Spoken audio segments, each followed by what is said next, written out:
Mae'r clwb newydd mor newydd sefydlu, ond mae'n rili hwyl I gael allan efo ffrindiau.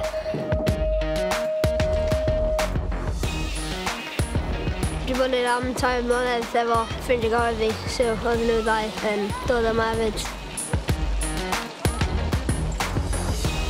Here we are on a Wednesday evening, it's about 8 o'clock in the evening, and look how many kids are racing around behind me, you know, none of them are sitting at home. Nobody really knew each other before BMX, and here we are now, we're like a great big circle of friends, you know, it's really good. Our youngest member at the moment is the age of 6. He went off to his first race about 3 or 4 weeks ago, and he actually was put in an expert class and came 4th in his class out of 8 riders, which we were absolutely buzzing for him, you know, it was a great day out. Fi wedi clean o ashes fi, ond am un. Mae'r clwb gyd wedi dod, nath ni'n gael un diwrnod pryd oedd pawb ar y podium, so oedd hwnna'n rili dda.